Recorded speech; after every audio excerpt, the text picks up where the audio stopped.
জয় রাধেশ্যাম। সকল ভক্তদের স্বাগত। অজ্ঞান তিমিরান্ধস্য জ্ঞানাঞ্জন শলাকায়া চক্ষুরুন্মীলিতং যেন তস্मै শ্রী গুরবে নমঃ। বাঞ্ছা কল্পতরুভ্যশ্চ কৃপা সিন্ধুভ্যেব চ পতিতানাং পাবনেভ্যো বৈষ্ণবেভ্যো নমঃ। সকল সাধু বৈষ্ণব চরণ বন্দন করে এবং ভক্তদের শ্রীচরণে প্রণতি নিবেদন করে ভাগবতীয় কথায় আজ আমরা আগত ইন্দিরা একাদশী ব্রত সম্পর্কে এবং তার মাহাত্ম্য সম্পর্কে আলোচনায় ব্রতী হব। আসছে আগামী 11ই আশ্বিন 28শে সেপ্টেম্বর শনিবার ইন্দিরা একাদশী ব্রতে আমরা ব্রতী হতে চলেছি।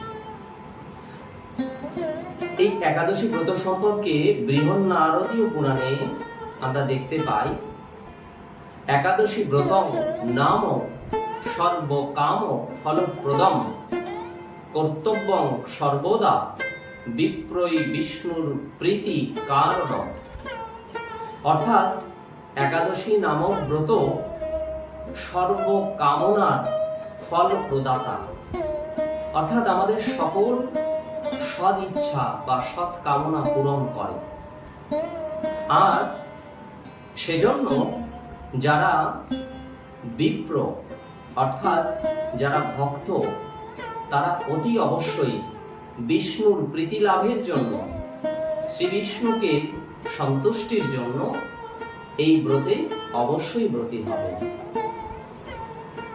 এবার আমরা এই একাদশী ব্রত সম্পর্কে মহারাজ যুধিষ্ঠির শ্রীকৃষ্ণকে জিজ্ঞাসা করেছিলেন, সেই প্রসঙ্গে যাব।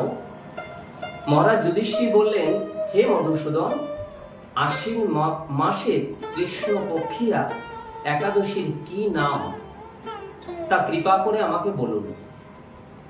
তখন শ্রীকৃষ্ণ বললেন, হে রাজন, আশ্বিন মাসের এই একাদশী ইন্দিরা নামে পরিচিত। এই ব্রতে প্রভাবে মহাপাপ বিনষ্ট হয়। এমনকি কর্ম বিপাকে যারা অধোজনী প্রাপ্ত হয়, তারাও এই ব্রতের প্রভাবে অধোজনী থেকে উন্নত যোনি প্রাপ্ত হতে পারে, অর্থাৎ তাদেরও মঙ্গল হয়। আর এই ব্রত শ্রবণ মাত্রেই সামবেদীয় যজ্ঞের ফল লাভ হয়। এই কথা বলে ভগবান শ্রীকৃষ্ণ আরো বললেন, হে রাজন, পুরাকালে মাহিষ্মতি নগরে ইন্দ্রসেন নামে এক রাজা ছিলেন। তিনি অত্যন্ত ধার্মিক রাজা ছিলেন এবং প্রজাদেরও নিজ সন্তান স্নেহে পালন করতেন। একদিন তিনি যখন তার রাজকার্য সভা বসে আছেন, হঠাৎ করে দেবর্ষি নারদের সেখানে আগমন হলো। দেবর্ষি নারদ এসে উপস্থিত হওয়া মাত্র রাজা ইন্দ্রসেন তিনি রাজ সিংহাসন থেকে উঠে দাঁড়ালেন। উঠে দাঁড়িয়ে তাকে নমস্কার বা অভিবাদন করে তার উদ্দেশ্যে আসন পাদ্য অর্ঘ্য দিয়ে তার পূজা তথা তার সম্মান জ্ঞাপন করে তাকে বসতে দিলেন।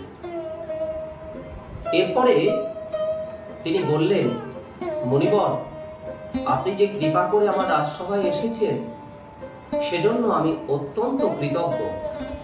আপনার দর্শন লাভেই আমার যজ্ঞ করার ফল প্রাপ্তি হয়েছে, আমি কৃতার্থ।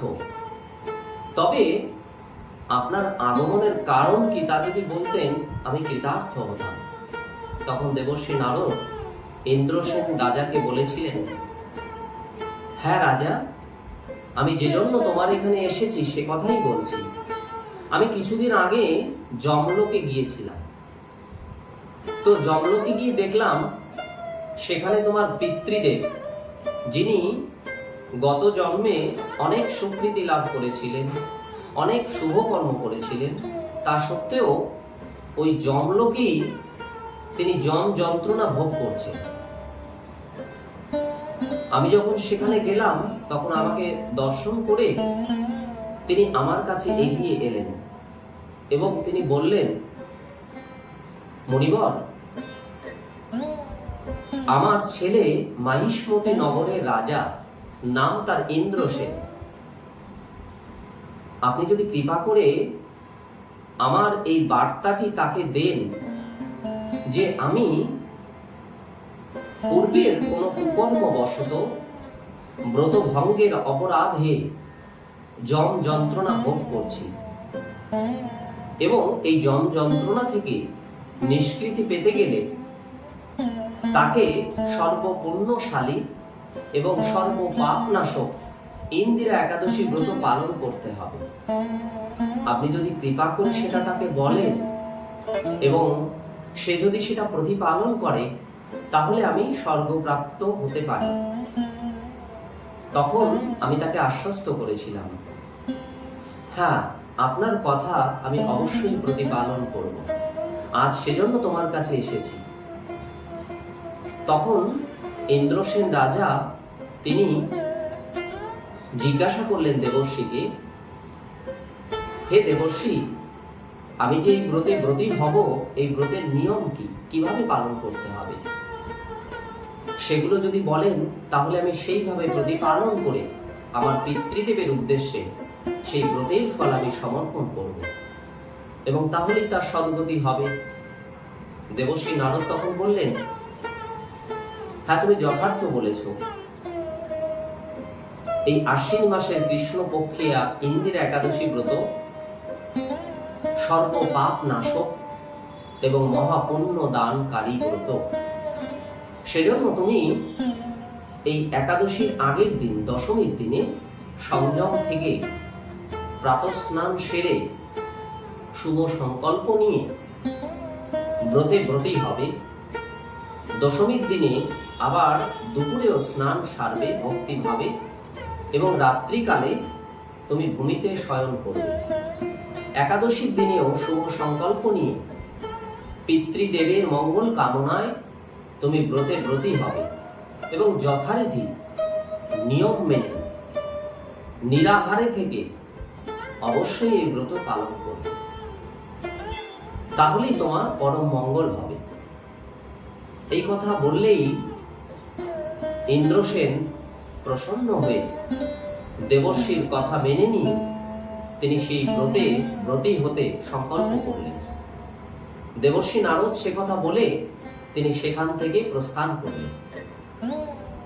তখন ইন্দ্রসেন রাজা তাকে অশেষ ধন্যবাদ এবং কৃতজ্ঞতা জ্ঞাপন করে তাকে প্রণতি নিবেদন করলেন এবং যখন ইন্দিরা একাদশী আগত হলো, দেবর্ষি নারদের কথা মতো দশমীর দিনে সংযম থেকে একাদশীর দিনে ব্রতে ব্রতী হয়ে যথাবিধি একাদশী ব্রত পালন করলেন, ভগবানের স্মরণ মনন করলেন এবং পারণ দিনে ভগবানের উদ্দেশ্যে পূজা পার্বণাদি সেরে তাকে ভোগ লাগিয়ে এবং ব্রাহ্মণদের সেই ভোগের প্রসাদ দিয়ে ভোজন করিয়ে অবশিষ্ট প্রসাদ তিনি গ্রহণ করে পারণ সম্পন্ন করলেন এবং পিতৃপুরুষের উদ্দেশ্যে সেই ব্রতের ফল তিনি সমর্পণ করলেন।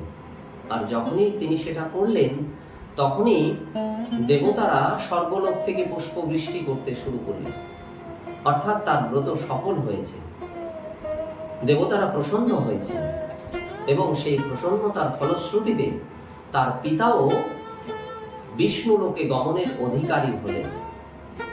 তৎক্ষণাৎ তিনি যমলোক থেকে বিষ্ণু লোকে আরোহণ করার পথে তিনি এগিয়ে চললেন। ইন্দ্রসেন রাজা কৃতার্থ হলেন, তার সংকল্প পরিপূরণে তিনি অত্যন্ত আনন্দ লাভ করলেন। আর এই ব্রত শ্রবণে সকল পাপ যেমন বিনষ্ট হয়, তেমনি অন্তিমে বিষ্ণু লোকেও গতি লাভ হয়। তাই আসুন আমরা প্রত্যেকে গুরু নির্দেশ অনুসরণ করে, শাস্ত্র নির্দেশ অনুসরণ করে অবশ্যই ইন্দিরা একাদশী ব্রতে ব্রতী হব এবং যথারীতি একাদশী ব্রত পালন করে যথাসময়ে পারণের প্রসাদ গ্রহণ করে ব্রত সমাপন করুন। এই ব্রত কথা থেকে আমরা কিন্তু আমাদের ব্যবহারিক জীবনে কিছু শিক্ষা গ্রহণ করতে পারি। ইন্দ্রসেন রাজার আচরণ থেকে আমরা স্পষ্ট দেখতে পাই যে সাধু গুরু বৈষ্ণবকে কি করে সম্মান করতে হয়। তিনি রাজা হয়েও রাজ সিংহাসন ছেড়ে ব্রহ্মর্ষি নারদকে তিনি আসন পাদ্য অর্ঘ্য দিয়ে পুজো করেছিলেন। এটাই ভারতীয় সংস্কৃতি, মহাত্মা বা সাধুগুরু বৈষ্ণবদের সৎকার করা, শ্রদ্ধা ভক্তি করা। তবে তারা প্রসন্ন হয়ে আমাদের আশীর্বাদ করেন, তার ফলশ্রুতিতে আমরা জীবনে সুখী হতে পারি। এটা প্রথম শিক্ষণীয় বিষয়। দ্বিতীয়ত, আমরা দেখতে পাই যে ইন্দ্রসেন রাজা ব্রত পালন করে তিনি যেমন মোক্ষ লাভ করেছিলেন, তার পিতৃদেবকেও তিনি মোক্ষ লাভের অধিকারী করেছিলেন শুধুমাত্র এই ব্রত পালন করে। অর্থাৎ পূর্বপুরুষের মঙ্গল সাধনেও আমাদের একাদশী ব্রতে ব্রতী হওয়া কর্তব্য। আমরা জীবনে এই শিক্ষা অবশ্যই গ্রহণ করব। আর একটা বিষয় গুরুত্বপূর্ণ, যারা নিত্য নিয়মিতভাবে একাদশী ব্রত পালন করে তারা অবশ্যই কখনোই ব্রত পালন থেকে বিরত হবেন না, অর্থাৎ ব্রত ভঙ্গ করবেন না। তাহলে আমাদের অপরাধ হয়, যে অপরাধের ফলশ্রুতিতে ইন্দ্রসেন রাজার পিতাকে দীর্ঘকাল নরক যন্ত্রণা ভোগ করতে হয়েছিল। সেজন্য যারা কল্যাণকামী হিতাকাঙ্ক্ষী প্রত্যেকে আমরা চেষ্টা রাখব একাদশী ব্রতে ব্রতী হয়ে ভগবানের স্মরণ মনন নিয়ে ভক্ত সঙ্গ করে এই ব্রত উদযাপন করব এবং অন্যদেরকে উদযাপিত করতে উৎসাহিত করব। সর্বে সুখিনো সন্তু, সর্বে সন্তু নিরাময়া, সর্বে ভদ্রাণি পশ্যন্তু, মা কশ্চিৎ দুঃখম ভাবে। জয় রাধেশ্যাম।